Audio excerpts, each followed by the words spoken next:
Les amis, c'est l'heure de votre revue de presse internationale spéciale Mercato. J'espère que vous êtes prêts parce que ça va partir à 200 à l'heure. Regardez. Et si Luka Modric rejoignait l'AC Milan, les amis, c'est à la une de la Gazzetta dello Sport avec le petit jeu de mots ici. Modric au maximum et le max de Max Allegri, bien évidemment le coach de retour à l'AC Milan. Regardez le petit médaillon que je vous ai zoomé ici. Modric bambin avec ce trophée et déjà le maillot de l'AC Milan. Est-ce que c'était là une prémonition? Le Ballon d'Or ex-Real Madrid est ici, au bout du doigt de Max Allegri. Est-ce un rêve ou une réalité? Suite au prochain épisode. Lui va partir, Théo Hernandez. C'est ici, ça y est, c'est entendu. C'est un contrat à 30 millions d'euros pour l'AC Milan, Al Hilal, et contrat pour lui à 18 millions d'euros. Léao, les amis, va-t-il lui rester, oui ou non? On nous dit dans la presse que éventuellement le Bayern Munich pourrait être intéressé. Il est sur les tablettes de d'autres clubs européens et on va y revenir. Regardez, on part au Real Madrid maintenant puisqu'on parlait de Modric. Regardez ce 11 de départ là. Il se dit que Xabi Alonso, adepte normalement de la défense à 3 avec 2 pistons, pourrait laisser ça de côté et rester avec un Real défense à 4. Voici à quoi cela pourrait ressembler. Dites-moi ce que vous en pensez avec son numéro 2, Sebas Parrilla, qui était avec lui au Bayer Leverkusen. Ils auraient concocté le plan de bataille. Courtois, Rudiger, Heusen, le petit nouveau. Ici, Alexander Arnold qui vient d'arriver avec Carvajal. Carreras, peut-être, on va y revenir. Tchouaméni, Camavinga, ici au milieu. Valverde, Bellingham, Vinicius, Mbappé, Arda et Rodrigo. Il y a des choix à faire, vous l'aurez compris, mais l'essentiel serait de revenir à une défense à 4. Dites-moi ce que vous en pensez. Lui, les amis, Carreras, va-t-il, oui ou non, arriver au Real Madrid? Presse portugaise et allemande, vous allez comprendre. Carreras, on nous dit très clairement qu'il veut quitter Benfica. Ça y est, est-ce qu'il partirait au bras de fer? Il veut sortir, ça c'est clair. On parle de la clause, je vous le rappelle, à 50 millions d'euros. Le Real n'a pas atteint pour l'instant cette barre. Benfica s'accroche à cette clause. En attendant, photo officielle avec le nouveau maillot de la saison prochaine, eh bien, Carreras a pris la pause. Vous le voyez, elle s'insigne. Va-t-il rester, oui ou non? Affaire au prochain épisode. Le Real Madrid également avec donc cette presse allemande. Et vous le savez, lui, on le veut également. Stuttgart, c'est Stiller. Angelo Stiller. Stiller au Real, ce serait la suite logique. Les observateurs nous parlent de ça. Là aussi, attention, soyons très attentifs. Le Xabi Alonso, l'ancien de la Bundesliga, le voudrait absolument. Lui, ça y est, c'est fait. Vous le savez, il est arrivé. C'est Heusen, défenseur central, donc en provenance de Bournemouth, à la une de As. J'aspire à être comme Ramos, Sergio Ramos, bien entendu, l'emblématique défenseur central du Real.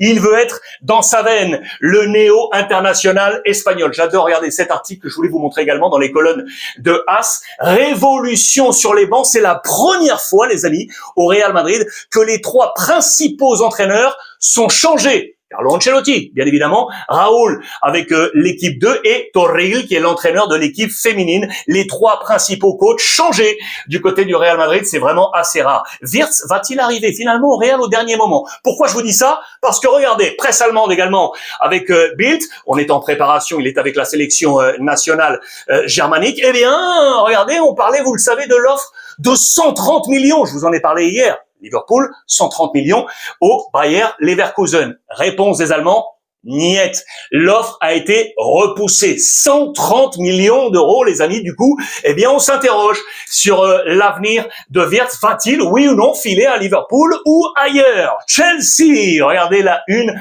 du Sun. Aujourd'hui, go and get him. Le jeu de mots est ici pour get. Vous remplacez tout ça par get. Go and get him, c'est aller le chercher. Allons le chercher. Lui, Git, c'est Gittens, les amis. Jamie Gittens, il est ici. L'international U21 anglais qui joue du côté du Borussia Dortmund. C'est une véritable pépite. On veut le prendre à Chelsea et on veut faire un coup double avec lui, les amis. Liam Delap, qui joue du côté de Ipswich, c'est aussi un jeune, là, issu des U21 anglais, c'est la jeunesse anglaise qu'on veut amener du côté de Chelsea. Pourquoi je vous parle de coup double? Parce qu'on a mis 80 millions de livres. 80 millions de livres. 30, c'est entendu, avec Ipswich. Ça va se faire pour Chelsea. Avec le Borussia, on parle de 50 millions de livres, 30 plus 50. Voici les 80 millions que Chelsea aurait orchestrés pour ces 2 hommes. Je vous ai mis quelques stats clés pour Gittins, 32 matchs de Bundesliga, 8 buts marqués, 4 passes décisives. Pour Liam Delap, 37 matchs ici avec la formation d'Ipswich, 12 buts marqués, 2 passes décisives, ancien de Manchester City. Voilà les nouveaux talents du côté de Chelsea. Et voici la nouvelle attaque éventuellement de Manchester United, les amis. Je vous en ai parlé le 27 mai dernier de ces deux hommes, et notamment de Bryan Mbeumo. C'est ici, regardez dans le tabloïd The Sun, vraisemblablement, tout est, ça y est, en train de se jouer. Manchester United devrait attirer Bryan Mbeumo. Je vous en avais parlé, pourquoi? Parce que, bien évidemment, il était du côté de Troyes du championnat, l'international camerounais, et parce que je vous avais parlé de ces chiffres clés, c'est absolument monstrueux. Brentford, 100% de titularisation cette saison, avec 38 matchs de Première Ligue, 20 buts, 8 passes décisives. On n'en parle pas assez, c'est un joueur exceptionnel. Voilà pourquoi Manchester United est allé le chercher, et on veut l'amener avec Matheus Cunha. Vous le savez, le Brésilien, valeur marchande 60 millions d'euros, 33 matchs cette saison avec Wolverhampton en Première Ligue, 15 buts marqués, 6 passes décisives. Vous voyez qu'à eux deux, c'est quand même 35 buts marqués, gros potentiel offensif. D'ailleurs, Cunha, regardez, qui était hier également à la une du Sun, à la sortie d'un hôtel près de Old Trafford. Manchester United, ça y est, l'accord est entendu, il va être sous les plans d'Amorim Cunha. On n'attend plus que le joueur de Brentford pour lier cette nouvelle attaque. Je reste un instant sur cette une pour vous montrer également ça, vous l'avez peut-être vu également sur les réseaux sociaux, c'est David Beckham, l'ancien de Manchester United, aujourd'hui patron de Miami, qui a eu des mots très durs, très durs, contre bon nombre de joueurs de Manchester aujourd'hui, après une saison très décevante, et notamment ces deux hommes, Diallo, qui est ici, et surtout Garnacho, les amis, l'Argentin, qui a été en partie formé à Manchester après un passage du côté de l'Atlético Madrid. Il a aujourd'hui 20 ans, et il est dans le dur, on ne sait pas ce qui va se passer. Sera-t-il, oui ou non, toujours dans les plans de Manchester United? Soyons attentifs, David Beckham a été vraiment très dur. Parenthèse d'ailleurs, en parlant de Cunha, le Brésilien, regardez Carlo Ancelotti, c'était ses premiers jours, vous le savez, du côté de la sélection brésilienne, la une de O Globo, le quotidien national du côté du Brésil, et la photo est ici, regardez, c'était sa première journée de travail avec son groupe, et notamment des visages nouveaux. Vous le savez, il a rappelé Casemiro, Manchester United, qui fait son grand retour. Regardez, il a même été béni au pied du Corcovado, Carlo Ancelotti, et cette photo-là, lui, l'ancien du Real Madrid, avec Rafinha, star du Barça. On se retrouve, il y a un parfum de classico, c'est une course contre la montre qui est ouverte maintenant pour Carlo Ancelotti, avec là, au bout, eh bien, la Coupe du Monde, bien évidemment, pour décrocher éventuellement cette 6e étoile. On parlait de Rafinha, je vous emmène maintenant au Barça, regardez, avec deux pôles forts. Le principe d'accord, ça y est tombé, 5 ans pour Joan Garcia, le gardien de l'Espagnol Barcelone. C'est un feuilleton que nous suivons ensemble, on va y revenir. Et ça, l'offensive Luis Diaz, le joueur de Liverpool, qui semble-t-il devrait rejoindre le Barça. Je vous en parle. Tout d'abord les gardiens. Le Barça, ça y est, attache Joan Garcia de l'Espagnol Barcelone, 5 ans de contrat, et je vous l'ai dit, attention, rififi du coup pour Ter Stegen, les amis. Que va-t-il faire? Il va y avoir une discussion avec Deco, le directeur sportif, qui va lui expliquer son nouveau rôle, parce que vraisemblablement, la titularisation aurait été assurée à Joan Garcia. Et du coup, que va faire Ter Stegen? Va-t-il, oui ou non, sortir sous la pression de cette jeunesse? Regardez, dans les colonnes de Sport, on nous dit que Al Hilal serait intéressé par Ter Stegen. Le voyez-vous partir du côté de l'Arabie? C'est une interrogation, avec l'éventualité de le voir quitter le Barça. Luis Diaz, Dia se mueve. Luis Diaz, Dia se mueve, les amis. L'attaquant de Liverpool, ça y est, aurait lui-même agi pour que on le laisse partir du côté du FC Barcelone. Les clés sont là. L'accord aurait été trouvé avec le Barça. Il s'activerait donc pour partir. Vous le savez que il a fermé la porte à toute prolongation de contrat, et également à une offre XXL en provenance de l'Arabie. Son agent assure, ça y est, que tout serait en ordre de marche pour le voir à côté, arriver du côté du FC Barcelone. Il semblerait que Liverpool soit en train de tourner la page. Luis Diaz, affaire à suivre, les amis. Jude Bellingham, le frangin de Jude, Real Madrid, que va-t-il faire? Va-t-il suivre en quelque sorte les traces de son frère et filer du côté du Borussia Dortmund? On est dans les colonnes de Bild, vous le voyez, là c'est Jude, formé à Birmingham, passé par le Borussia, puis au Real Madrid. Là c'est Job, formé lui aussi à Birmingham, passé par Sunderland et va-t-il, lui, maintenant, rejoindre Dortmund? C'est l'interrogation qu'on se porte du côté de la presse allemande, la jeunesse. Et puis, regardez, je vous parlais tout à l'heure de la sélection avec Wirtz. On nous fait là un focus sur tous les gros noms, les hommes des poker transferts. Et je pense notamment à Sané. On s'interroge, va-t-il, oui ou non? Il a un ultimatum sur la table pour savoir s'il va rester ou non au Bayern Munich. Je pense à Jonathan Tah, qui a quitté le Bayer Leverkusen pour rejoindre le Bayern Munich. On nous parle de Ter Stegen, du Barça. Va-t-il, oui ou non, rester? Voici les principaux hommes forts de la sélection allemande et on s'intéresse à leur destin. On pense également ici, par exemple, à Goretzka. Je vous emmène maintenant en Italie parce que ça s'agite encore avec, vous le savez, Simone Inzaghi, les amis. Corriere dello Sport, l'ombre de Fabregas. Cesc Fabregas, l'espagnol, entraîneur de Com, qui serait dans les starting blocks pour prendre la place d'Inzaghi si ce dernier dit oui à Al Hilal, l'Arabie Saoudite. Là aussi, regardez, Cesc, la Gazzetta dello Sport, le prédestiné. On revient sur toute sa trajectoire quand il était gamin et joueur au Barça, puis ensuite du côté d'Arsenal et puis de Chelsea pour nous dire qu'il a été sous les ordres de Wenger, de Pep Guardiola, d'Antonio Conte et puis qu'il serait ainsi formé et prédestiné pour rejoindre éventuellement l'Inter Milan, les amis. Voici Cesc Fabregas, parla Simone Cesc et in linea. Vous l'aurez compris, il va y avoir une rencontre entre Beppe Marotta et Simone Inzaghi dans les prochaines heures avec également l'actionnaire principal de l'Inter pour savoir qu'est-ce qu'on fait entre les différents partis et donc la solution serait Cesc Fabregas, les amis. À moins que, regardez ce qu'on lit dans les colonnes de AS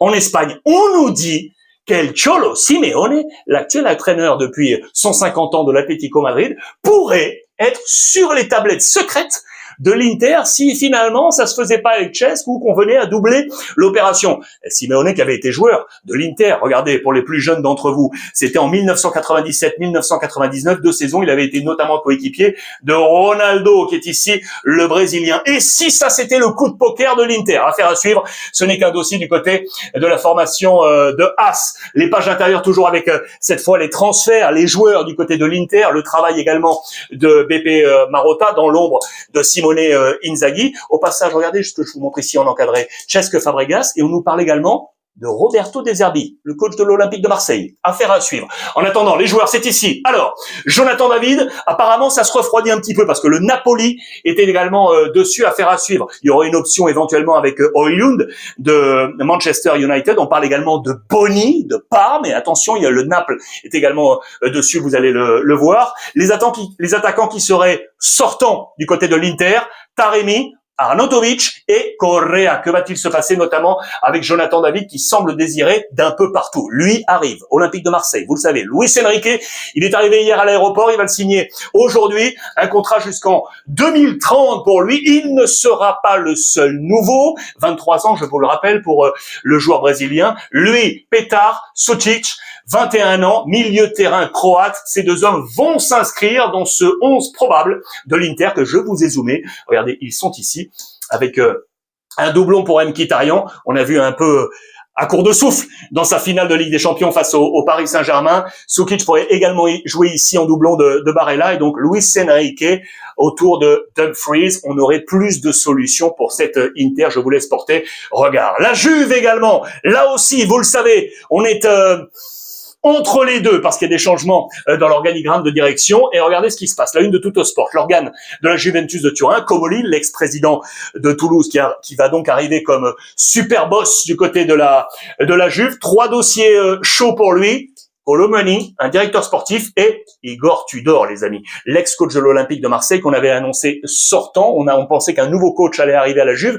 Il a regagné des points. Elkan, le patron, l'a appelé pour le rassurer. Et regardez ce qu'il a reçu. La plébiscite totale des supporters de la Juve. Ça, c'est sur les murs du centre d'entraînement turinois. Pourquoi? Eh bien, les supporters veulent le voir rester, les amis. Mister, resta in bianconero. Mister, restez, s'il vous plaît, en blanc et noir. Les couleurs de la Juve, bien évidemment, c'est un zoom que je vous ai fait sur ce qui s'est passé du côté du centre d'entraînement. Alors, les dossiers sont là, donc pour Comolli, vous l'aurez compris, Colomani, le directeur sportif, et donc Igor Tudor. Directeur sportif, regardez, vous vous en souvenez? Salihamidzic, Bayern Munich, eh bien, il serait sur les tablettes éventuellement de Damien Comolli, Giuntoli, lui, l'ex-directeur sportif, je vais dire ex parce que ça y est, il est vers un accord de sortie trouvé, 53 ans, il devrait donc quitter la Juventus de Turin sous la coupe, bien évidemment, de El Khan, le grand patron qui a donné les clés, vous le savez, à Chiellini, qui va donc être associé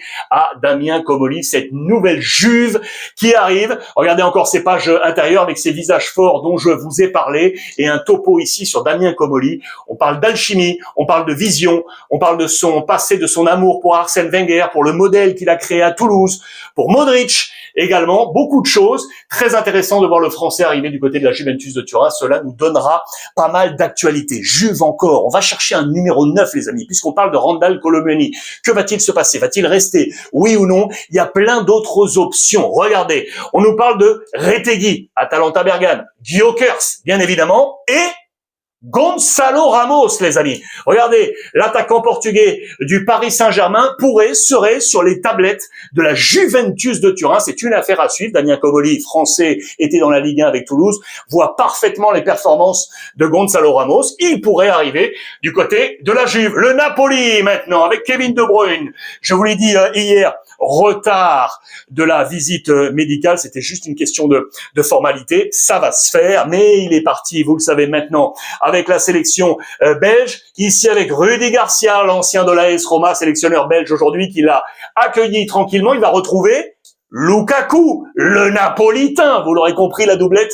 Et donc là, avec Kevin De Bruyne, Road to Napoli, celui qui pourrait arriver également à Naples, ancien j'allais dire vous ancien du PSG, comme si je voyais déjà l'avenir. Non, mais joueur du PSG, c'est Kang In Lee, les amis, qui est en recherche, vous le savez, de temps de jeu éventuel. Il serait, je vous en ai parlé hier, sur les tablettes de Naples pour offrir à ce Napoli de Conte un effectif XXL, des postes doublés pour être compétitif et notamment pour la Ligue des Champions. On parle également de cet homme, la Jiménez, le Gutiérrez, le joueur de Girona du côté de la Catalogne. Il serait également sur les tablettes. On continue avec le Napoli encore. Je vous ai parlé de Boni tout à l'heure pour l'Inter. Eh bien, il serait donc également sur les tablettes du Napoli, le joueur de Parme. Devrait y avoir un bras de fer entre l'Inter et Naples pour s'attacher les talents de Boni. Et donc on parle également de Leao, vous le voyez, du côté de Naples, qui pourrait être intéressé par l'attaquant de l'AC Milan. Lui va donc rester. Le gardien de Naples, Meret, signe une prolongation de contrat. C'était dans les colonnes d'Il Mattino ce matin.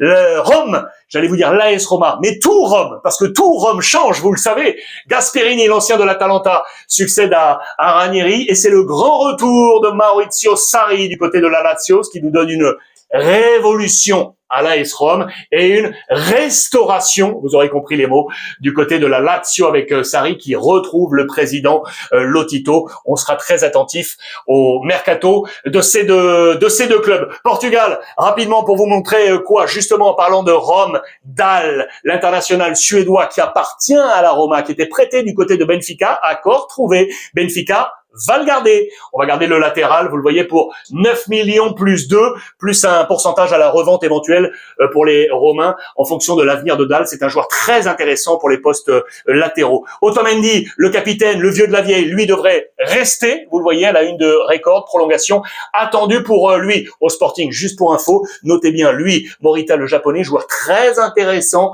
On va le sécuriser. On est en discussion du côté du Sporting, le champion en titre et vainqueur de la coupe, pour conserver l'un de ses talents de cette année. Et puis pour terminer, une information française, les amis, mais avec un parfum international. Regardez les colonnes de Sud-Ouest ce matin qui concernent les Girondins de Bordeaux. Oliver Kahn, l'ancien gardien illustre, vous le savez, du Bayern Munich, l'Allemand, eh bien, a jeté l'éponge. Vous le savez qu'il avait monté un dossier de reprise éventuellement des Girondins de Bordeaux. Eh bien, hier soir, il a annoncé qu'il renonçait à la reprise du club, une semaine après avoir transmis une lettre d'intention au tribunal de commerce. Aujourd'hui, donc, un seul homme possible pour les Girondins de Bordeaux, eh bien c'est l'actuel président Gérard Lopez qui défendra ainsi son plan seul le 13 juin prochain devant le tribunal de commerce. On poursuit dans les colonnes en nous disant que le seul, sauf un mécène tombé du ciel, ce n'est pas Lopez ou un autre, mais Lopez ou la liquidation. On a peur du côté de Bordeaux de voir les Girondins sombrer. Voilà les amis pour ce point complet revue de presse du jour. J'espère que vous y trouverez votre bonheur. Je vais lire comme d'habitude vos commentaires avec beaucoup de gourmandise. Je vous embrasse très fort et profitez des vôtres.